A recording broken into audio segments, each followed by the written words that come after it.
Good morning. I'm not sure if I ever started a video at 12:12 a.m., but if I never did, this is the first time. And I didn't decide till quarter to 12 that I was going to do it now. But even though I went to bed at 10, I was back up at 11, and I was back up at quarter to 12, um, deciding to do the video before I sleep because I'm not falling asleep. Too much going on in my mind. Active mind. Legal stuff mostly. But anyway, I did select a topic for today, and it is Qualifications for Ascension. And this is my blurb. I won't be as arrogant as some seem to me. Those that think they have the inside track on how things really work. Those that denounce all people and ideas with whom they disagree. I am merely a seeker of truth, one with many honest questions and a strong desire to share my insights with the hope that these might inspire and uplift others. As I listened to one teacher yesterday, I was appalled as he claimed that anyone who eats meat cannot ascend. To me, the only qualification is to have a loving heart and to make every effort to live in integrity. It seems ludicrous to apply rules and personal preferences as necessary qualifications to rise in consciousness and experience the kingdom of heaven on earth. Indeed, there were actually two teachers yesterday that I was surprised about. One of them, I've listened to his videos previously, and I will not name him. But in this most recent of his videos, he went on not only to denounce what he called New Age religion, but he said that all the teachers, and the ones that have thousands and tens of thousands of followers, I'm sure he was talking about people like Deepak Chopra and I'm not even going to bother naming all the people, but people that are pretty famous, because he said that there's an awful lot of very famous people in the New Age movement, and they're talking about things like chakras and the pineal gland and things like that, which are not, I couldn't even finish listening. He was denouncing things that to me are obvious, and yet to him they were part and parcel of some New Age religion that was deceiving people. Now, I'm not going to tell you that there aren't things in the New Age movement, if you want to call it that, that are not deceptive, and I've talked about some of those myself, and it's my perspective that I'm sharing. But I'm not going to denounce people that believe in chakras or the pineal gland or other things like that. And then there was this other gentleman that I listened to, and I listened to one of his talks, and I thought, well, he's really interesting. I like that. And so I clicked on one of his other messages, and I don't remember. It was about ascension. It was about rising up. And when he got to the point where he said that anybody that eats meat cannot ascend, I mean, I thought, ugh, how can you say that?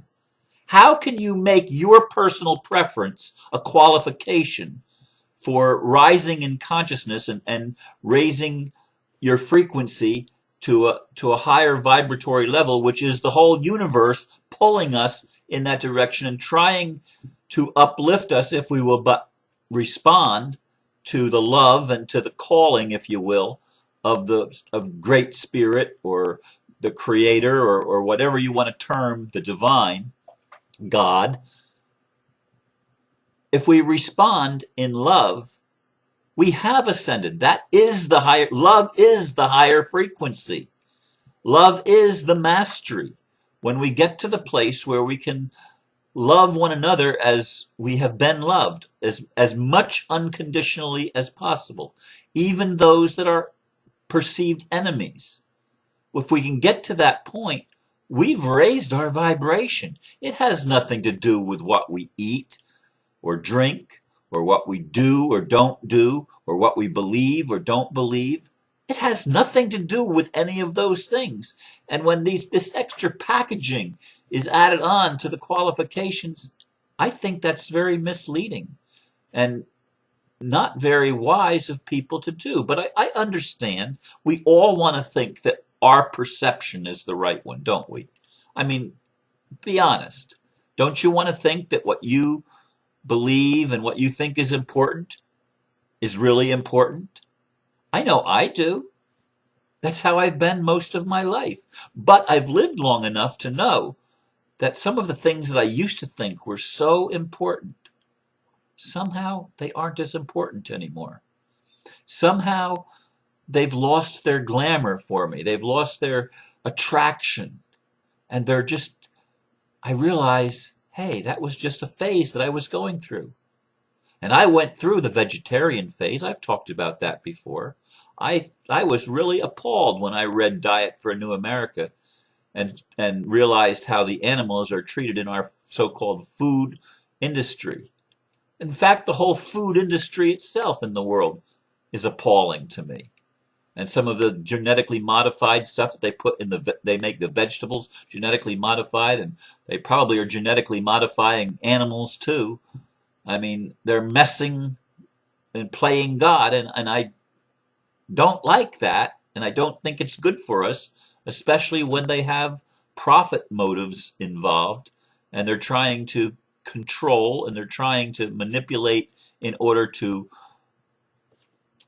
reduce consciousness when the whole universe to me is trying to raise consciousness. So there's two forces, one to pull down and one to lift up. I hope I'm one of the ones that lift up.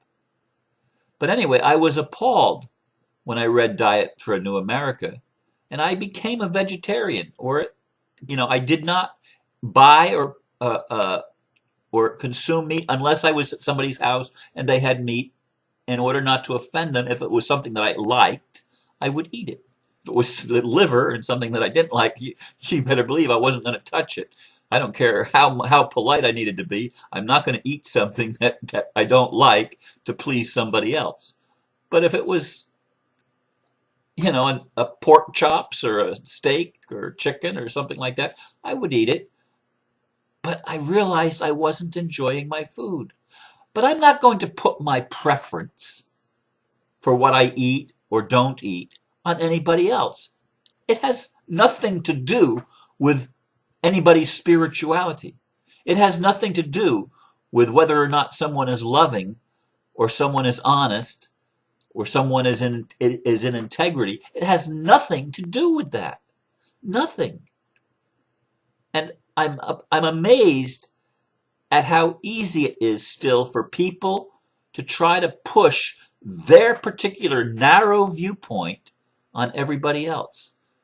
And this meat thing is really one of those. I mean, I've never heard an omnivorous person preaching omnivorousness as a religious or spiritual principle. I've never, ever, ever heard anybody that's an omnivore. And our teeth are omnivorous, by the way. Case settled. If we were meant to only eat vegetables, we'd have the herbivores have a different kind of teeth. We have canine teeth in the front. We are meat eaters, but we have herbivorous teeth, or whatever they're called, in the back. Okay? The case is settled. That's how we're designed. We're designed to be omnivores, and our teeth is all the proof that you need. There's no other proof. Now, would it be nice to just eat plants? There's something to be said to that. I mean, I'm not going to knock it. I'm not going to decry it. Those that want to do that, in a way, I wish I could live with a garden that I could go out and just take whatever I needed off the vine and consume it right there. Pick it and eat it. I wish I could. I can't. I've tried to grow things here. Fruits don't grow. I mean, I'm in Florida, but in my land, I've not been a success at growing even tomatoes or other things. I've tried to grow cantaloupes and watermelons, and they get flowers, but no fruit. And I've had that time and time again. Why? I don't know. It's just my experience. But I'm not going to go and push what I mean, I don't like mushrooms. I I can't understand why people would want to eat mushrooms. But lots of people do. In fact, everybody that I've ever been in relationship with liked mushrooms. I didn't. But I didn't stop them from eating mushrooms. It was just a personal preference. And I don't believe in pushing my personal viewpoint and my personal preferences on everyone else, on anyone else, for that matter. Not even someone that I would be in relationship with. And by the way, I'd been getting images several times today and recently of me walking hand in hand with someone. I can't see who she is, but it's like spirits telling me somebody's coming, Ron. Somebody's coming. Maybe I'm wrong. I don't know when. I have no, but it makes me feel very happy when that flashes in my mind. It makes me feel very happy. But anyway, I'm not about putting pressure on people to adopt my lifestyle, my choices. We each are free and individual and able to make our own decisions. Can't you see that? It's as plain to me as the nose on my face. And it should be obvious to everyone. Is it just because I've lived 66 years? Is that the only reason that I don't want to push other people into doing it my way? I live my life my way, but that's my way for me. It's not my way for anybody else. So why? Why does anybody, why do you, if you're one of those that are trying to make people be like you, man, I would encourage you to really look at that closely and maybe ask for a little bit of wisdom and a little bit of insight, because that's an ego stuckness.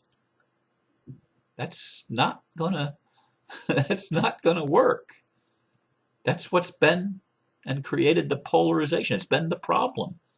People trying to push other people to be like them. That isn't going to make it right if you get people to agree with you. And it isn't going to make it wrong if people don't agree with you. Do you understand that? I mean, to me, it's plain and simple. But obviously, it's not to a lot of people. And so, what are the qualifications for ascension? What are the qualifications to please God or to rise in consciousness? What are the qualifications? As I said in the blurb, it's to love to the best of our ability, to love as unconditionally as we possibly can, and to live in integrity. What does that mean? It means to follow your heart. It means to trust your gut. It means to be truthful as you can be to yourself, to be open and honest, and to do as much as you can to live in peace, not always be contentious and fighting everybody. Yes, you need to stand up for your rights. I strongly encourage you to do that.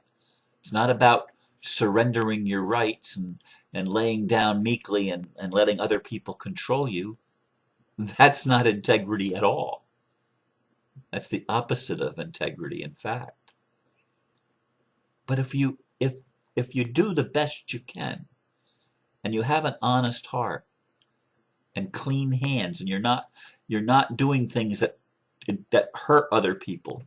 Now, you may be doing things that hurt other people, but not intentionally. And if it's not intentional, there's grace. And God wants you to rise up. God wants you to live a more abundant life, a more fulfilled life. God wants that for each of us. For each of us.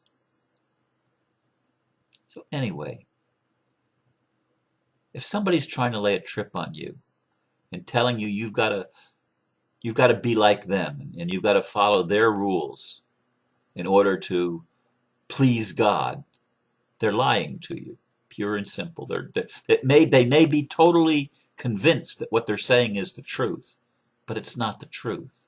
They're sharing their ego position, and that's all it is, an ego position. And I need to be very aware when I'm doing that so that I don't do it. I used to. When I was younger, I used to do it a lot. But I've grown up a little bit, and I've put that stuff behind me, I hope, for good. Thank you for letting me share with you, and I'm going to try to get a good night's sleep. Namaste. Blessings to you.